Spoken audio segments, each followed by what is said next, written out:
நல்லா இருக்கு சார், சூப்பரா இருக்கு. ஒரு டிஃப்ரெண்டான கண்டென்ட், டிஃப்ரெண்டா முயற்சி பண்ணிக்காங்க. ஏன்னா நம்ம பாலச்சந்தர் சார் படத்துல கூட ஒரு படத்துல 2 கதை காட்டுவாங்க. டேரக்டர் ஒரே டேரக்டர் தான் இருக்கும். ஒரு வீடு இருவாசல் படத்தெல்லாம் 2 கதை வரும். அந்த நம்ம ஹாட்ஸ்பாட் கூட பார்த்திருப்போம். ஹாட்ஸ்பாட்லயும் வந்து கதைக்குள்ள கதை சொன்னாலும் வெவ்வேறு அதே ஒரே டேரக்டர். ஆனா இதுல வந்து என்ன டிஃப்ரெண்ட்னா ஒவ்வொரு கதைக்கும் வெவ்வேறு டேரக்டர். எடிட்டிங் டிபார்ட்மெண்ட்டும் ஒண்ணுதான். ஆனா படம் வந்து கண்டென்ட் வந்து ஒவ்வொரு கண்டென்ட்டும் டிஃப்ரெண்டா இருக்கு. ஓப்பனிங் கண்டென்ட்டே ஒரு மாதிரி நல்லா டிஃப்ரெண்டா இருக்கும். ஒரு கொலை பயமா இருக்கும். அந்த கொலைக்கு உண்டான காரணத்தை வந்து அவன் பண்ணிட்டு சொல்லுவான் பாருங்க, அது கொஞ்சம் டிஃப்ரெண்டா இருக்கும். அந்த மாதிரி கண்டென்ட். சின்னி ஜெயந்தியோட லவ் பொசிஷன்ஸ் வந்து ரொம்பவே அழகா இருக்கும். அது உண்மையிலேயே நம்ம பார்க்கும்போது அந்த சின்னி ஜெயந்தி எடுத்த அந்த இது சரி போட்டோகிராஃபிங் ஆகட்டும், சினிமா போட்டோகிராஃபர் ஆகட்டும், ரொம்ப அழகா வந்து காட்டியிருக்கேன். நல்லா இருக்கு. அவங்க அந்த காதலியை பார்க்கும்போது அது ஒரு ஃபீலிங்ஸ் கொடுப்பாரு சின்னி ஜெயந்தி. ரொம்ப நல்லா பண்ணிப்பாரு. அதே மாதிரி இந்த படத்துல யூகி சேது அந்த அவர் போர்ஷன்ஸ் எல்லாம் படமே போச்சிருக்கு. ஏன்னா அந்த அளவுக்கு நல்ல டைலாக்கோட இது நல்லாவே இருக்கு. தூக்கு கிட்ஸுக்கு எல்லாம் இப்ப எந்த அளவுக்கு இருக்காங்கன்னு சொல்லிட்டு ஒரு டைலாக் மூலமா காமெடியா சொல்லியிருப்பாரு. ரொம்பவே நல்லா ரசிக்கிற மாதிரி நல்லா இருக்கு. கிளைமேக்ஸ் ஒரு டிஃப்ரெண்டான கண்டென்ட். ஒவ்வொரு பண்றதுக்கும் ஒவ்வொரு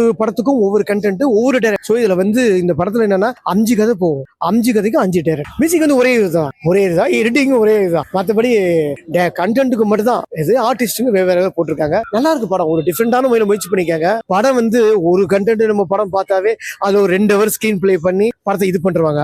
இந்த படத்துல வந்து நம்ம கொடுத்த காசுக்கு உள்ள போனவங்க 5 விதமான கதைகள் வந்து பார்க்கும்போது ஒரு டிஃப்ரெண்டா பார்க்கும்போது நமக்கு அது நல்லாவே இருக்கு. அவங்க சொல்ல வேற பேட்டர்ன் தானே எல்லாமே இருக்கு, ஒரே பேட்டர்ன் இல்ல. சோ அந்த பேட்டர்ன் ஒரே காசுல நம்ம பார்க்கும்போது அந்த படம் நல்லாவே இருக்கு. சோ வந்து நிறைய பேர் தெரிஞ்சிருக்குமா தெரியாது நினைக்கிறேன். இந்த படத்தை வந்து தாராளமா நம்பி வந்து பார்க்கலாம். உள்ள வந்து யாராவது பார்த்தாங்கன்னா படத்தை போருன்னு சொல்ல மாட்டாங்க, கொடுத்த காசு வேஸ்ட் ஆயிஷோ அப்படின்னு அந்த ஃபீலிங் இருக்காது. எல்லாமே நல்லா இருக்கு. ஏன்னா இந்த 5 டேரக்டர்ஸுக்கும் ஃபர்ஸ்ட் மூவி. ஓகேங்களா? நல்லா இருக்கு. நான் எந்த படம் சொன்னாலும் நல்லா இல்லைன்னா நல்லா இல்லைன்றேன், நல்லா இருக்குன்னு நல்லா இருக்குதுன்னு. இந்த படம் உண்மையும் நல்லா இருக்கு. ஓகேங்களா? ஸோ எல்லா ஆடியன்ஸுக்கும் கண்டிப்பா செட் ஆகும். டிஃப்ரெண்டான முறையில் ட்ரை பண்ண போது கண்டிப்பா டிஃப்ரெண்டான ஆடியன்ஸுக்கு வந்து சினிமா பார்க்குற ஆடியன்ஸுக்கு கண்டிப்பா இந்த படத்தை வந்து ஒரு தடவை வந்து கண்டிப்பா நம்பி பார்க்கலாம். ஆக்சுவலி வவ்வல்ஸ் மூவி நான் உண்மையிலே அந்த அளவுக்கு எதிர்பார்க்கவே இல்லை. சூப்பரா இருந்த ஒரு ஃபீல் இருந்தது. ஆக்சுவலி எனக்கு ஒரு ஃபிலிம் ஃபெஸ்டிவலுக்குள்ள போயிட்டு வந்தா என்ன ஃபீல் கிடைக்குமோ அந்த ஃபீல் வந்து உண்மையிலே அந்த படம் கொடுத்துருச்சு. 5 ஸ்டோரியில எனக்கு பர்சனலா ஃபர்ஸ்ட் ஸ்டோரி ரொம்ப பிடிச்சிருந்துச்சு. அதுல என்ன ஒரு விஷயம்னா, எனக்கு ஃபர்ஸ்ட் ஒரு ஃபீச்சர் பிலிமா இருந்தா செமையா இருக்குமோ அப்படின்னு தோணும். ஏன்னா வித்தியாசமான ஒரு கிரைம் அப்படிங்கிற மாதிரி எனக்குள்ள தோணுச்சு. சினிமா பைத்தியம், சினிமா வெறியர்ஸ், சினிமாவோட இது இந்த மாதிரி நிறைய டிஃபரன்சியேஷனான ஒரு விஷயங்கள்லாம் பார்த்துருக்கோம். ஆனா ஃபர்ஸ்ட் டைம் ஒரு சினிமா பைத்தியமாயி நான் அதுல வந்து கொலை பண்ணுவேன் அப்படிங்கிற ஒரு வித்தியாசமான ஒரு கேரக்டர் இருக்குல்ல, அது வித்தியாசமா இருந்தது எனக்குலாம். அந்த இடத்துல நான் அந்த டைரக்டரை பார்த்தே ஒரு வார்த்தை சொன்னேன், ஆசைங்கிற ஒரு மூவி நான் எந்த அளவுக்கு ரசிச்ச மூவி தெரியுமா. அவன் பொட்டு வைக்கலையா அந்த ஒரு ஃபீல்லாம் இருக்குல்ல, அந்த லவ் மூடே கெடுத்து விட்டீங்க அப்படிம்பாங்களா, அந்த மாதிரி ஒரு ஃபீல் டிஃப்ரெண்டா வித்தியாசமான ஒரு சாயல்ல பார்த்த ஒரு ஃபீல் கிடைச்சது. செகண்ட் இது உண்மையிலே வந்து நம்ம ஹெல்மெட் இதெல்லாம் தாண்டி இந்த டிடிஎஃப் வாசன் இருக்காருல்ல, அவருக்காக எடுக்கப்பட்ட படம் தான் அந்த படம் அப்படிங்கிற மாதிரி எனக்குலாம் தோணுச்சு. வித்தியாசமான ஒரு லவ் கலந்த ஒரு சோசியல் இன்ஃபர்மேஷன் கொடுத்த ஒரு படம்னே சொல்லலாம் செகண்ட் மூவி. தேர்ட் மூவி அதை விட சூப்பரா இருந்தது.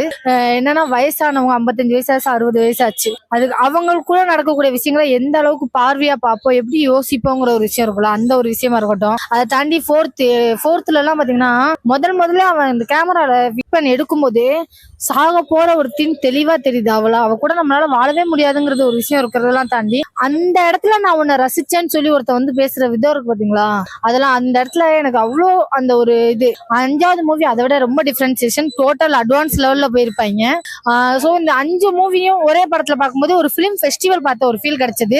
இந்த 5 மூவியையும் கனெக்ட் பண்ண ஒரு விதம்னு சொல்லுவாங்கல்ல, இல்லைன்னா 5மே தனித்தனி டைரக்டர், தனித்தனியான ஒரு ரைட்டர்ஸ், ஆக்டர்ஸ் எல்லாமே 5 மூவிலையும். ஆனா 5யுமே நம்மள உள்ள ஒரு கனெக்ட் பண்ண ஒரு விஷயம் வச்சது அப்படின்னா அது மியூசிஷியன் தான். மியூசிக் வேற லெவல்ல இருந்துச்சு. சீரியஸா யாரா நீ அப்படின்னு கேட்கணும். ஃபர்ஸ்ட் படமா தமிழ்ல, என்னால நம்பவே முடியல. கன்னடத்துல ஆல்ரெடி எடுத்திருக்காங்க. 5 படத்துக்குமே அவர் தான் மியூசிக் டைரக்டர். அந்த மியூசிக்கா இருக்கட்டும், அதே நேரத்துல அந்த வரிகளோட கலந்து எனக்கு என்னன்னா, ஃபர்ஸ்ட் கதை கிரைம்க்கு ஒரு மியூசிக் போடுறாங்க, செகண்ட் கதை லவ். ஆனா ஸ்பீட் ஆஃப் ஒரு விஷயம் வருது, அதுக்கு ஏத்த மாதிரி அந்த மைண்ட் டக்கு நம்மளுக்கு மாற வைக்கிறதே மியூசிக் தான். அந்த கதையை மாத்துறதை தாண்டி அந்த கதைக்குள்ள நம்ம உள்ள போக வைக்கிறது மியூசிக் தான். உண்மையிலே அவரை பாராட்டணும், அவருக்கு நிறைய வாய்ப்பு கிடைக்கணும்னு நான் நினைக்கிறேன். ஏன்னா அப்படி ஒரு இம்பாக்ட் எனக்கு அந்த மியூசிக்ல கொடுத்தது. ஏன்னா வயசான ஒரு லேடி 50 வயசுக்கு மேல ஆகுது. அந்த பொண்ணை வந்து அவ அந்த ஆன்டி அந்த பொண்ணுன்னு தான் வருது பாருங்க. அப்படின்னா அந்த கண்ணை அவ்வளவு அழகா காட்டுறதுங்கிறத தாண்டி கண்ணெல்லாம் சுருங்கி போச்சு. அதெல்லாம் தாண்டி அந்த மியூசிக்ல அவ்வளவு அழகா காட்டுறாங்க. அந்த மியூசிக் ஏத்த அந்த கண்ணை காட்டும் போது அவ்வளவு ஃபீலரா இருந்தது. இப்பயும் எனக்கு அந்த மியூசிக் மைண்ட்ல ஓடிட்டே இருக்கு அந்த கண்ணை காட்டும் போது. சோ ஒருத்தவங்களை அழகா காட்டுறதுங்கிறத நம்ம ஃபீல் பண்ண வைக்கிறது அந்த மியூசிக் தான் அப்படிங்கறது ரொம்ப தெளிவா காமிச்சிருந்தாங்க. உண்மையிலே மியூசிக் செம்மையா இருந்தது. அவரை உண்மையிலே பாராட்டணும். ஒரு ஆந்தாலஜினா ஒரு படத்துக்குள்ள 5 கதைகளும் வெவ்வேறு விதமான கதைகள், ஆனா பேஸ்ட் ஆன் லவ் தான், காதல் சம்மந்தப்பட்டது தான். நல்லா இருந்தது. ஒரு டிஃப்ரெண்டான ஒரு அட்டம்ப்ட். ஃபர்ஸ்ட் படம் வந்து ஆக்சுவலா 5 வெவ்வேறு விதமான கதைனாலும் எனக்கு வந்து ஃபர்ஸ்ட் கதை ரொம்ப பிடிச்சிருந்தது. டிஃப்ரெண்டா இருந்தது. படங்கள் பார்த்து அதுல கொலை செய்யப்படுறதுல டிஃப்ரெண்டான ஒரு முயற்சியில சீரியல் கில்லர் மாதிரி. ரெண்டாவது கதை வந்துட்டு ஒரு ரோடு ஆக்சிடென்ட்டை பத்தின விஷயம். அவங்க எவ்வளவு தூரத்துக்கு ஹெல்மெட் போடாம இருக்கிறது, ஒரு ரோட் சேஃப்டி பத்தின ஒரு படம். அதை கொஞ்சம் லவ் பேஸ்ட் பண்ணி கொடுத்துருந்தாங்க. அதுவும் நல்லா இருந்தது. அப்புறம் 3வது படம் வந்துட்டு ஆக்சுவலா ஹீரோஸ்ன்னு சொல்லிட்டு காதல் பத்தி அதுல சின்ன சேஞ்ச் நடிச்சிருப்பாங்க. ரொம்ப நல்லா இருந்தது. 4வது படம் வந்து ஒரு ஹேண்டிகேப்ட், அதாவது மரணத்தை நோக்கி இருக்கிற ஒரு பொண்ணுக்கும் அங்க புகைப்படையாளராக அவ போட்டோல பதிவார ஒரு அவருக்கும் நடக்கிற காதல் கதை. அதுவும் நல்லா இருந்தது. லாஸ்ட் வந்து ஒரு மாஃபியா தான், பட் அதுலயுமே வந்து பாத்தீங்கன்னா ஒரு லவ் ஸ்டோரி அவங்க 2 பேருக்குள்ள நல்லா இருந்தது. ஸோ பேஸ்ட் ஆன் லவ் தான். 5 வெவ்வேறு விதமான இயக்குனர்கள். இந்த படத்தோட ஒட்டுமொத்த சாராம்சமும் சோலுன்னு பாத்தீங்கன்னா இசை. மியூசிக் ரொம்ப நல்லா இருந்தது. டெபியூ தான் தமிழ்ல, ஆனா கன்னடால 2 முறை பண்ணியிருக்காரு. தமிழ்ல டெபியூ ரொம்ப நல்லா இருந்தது. ஓவராலா ஒரு டிஃப்ரெண்டான படம் பார்க்கணும்னு நினைக்கிறவங்களுக்கான செமையா இருந்துச்சு. ஆக்சுவலி மியூசிக் தான் இந்த படத்தோட மிகப்பெரிய பிளஸ் நான் நினைக்கிறேன். ஏன்னா 5 வெவ்வேறு விதமான இயக்குனராக இருந்தாலும் இசை வந்து ஒருத்தர் தான். ஸோ அது ரொம்ப பெரிய கஷ்டம். ஏன்னா ஒவ்வொரு படமும் வேற வேற மாதிரி இருந்தது. ஆனா மியூசிக் மட்டும் ரொம்ப பெரிய பிளஸ் நினைக்கிறேன். இந்த படம் ஹீரோஸ்லாம் வந்துட்டு இப்போ உள்ள ஜென்ரேஷனுக்கு வந்து எப்படிலாம் இருக்காங்கன்ற மாதிரி அது ரொம்ப நல்லா இருந்தது. அது எல்லா படங்களுமே எதுவுமே அந்த காலத்துல நடக்கிற மாதிரி இல்லை. ஆக்சுவலா அந்த சின்ன ஜெயின் பார்ட் ஹீரோஸ் வந்துட்டு சின்ன ஜெயின் பார்ட் மட்டும் 1971 நடக்கிற மாதிரி இருக்கும். 1966 அந்த டைம்ல வந்த மாதிரி ஒரு 5 நிமிஷம் ஃபிளாஷ்பேக் மட்டும் தான் வரும். மற்றபடி எல்லாமே இப்போ உள்ள ஜென்ரேஷனோட கனெக்ட் பண்ணிக்கலாம். இதுல எல்லாமே லிங்க்னு பாத்தீங்கன்னா லவ் மட்டும் தான். ஆனா எந்த ஃபர்ஸ்ட் படத்துக்கு அடுத்த படத்துக்கு கனெக்டே இருக்காது. ஸோ அதுதான் இந்த படத்தோட பிளஸ் நினைக்கிறேன். ஏதோ ஒரு விதத்துல கனெக்ட் ஆனா கூட இது ஒரு படம் ஆயிடும். ஒரு படத்துல நீங்க 5 படம் பாக்குறீங்க. ஒரே படத்துக்குள்ள வந்து நீங்க 5 வெவ்வேறு விதமான கதைகள் பாக்குறீங்க. அது பெரிய பிளஸ் தான். கொடுக்குற காசுக்கு வர்த்தா இருக்கும்.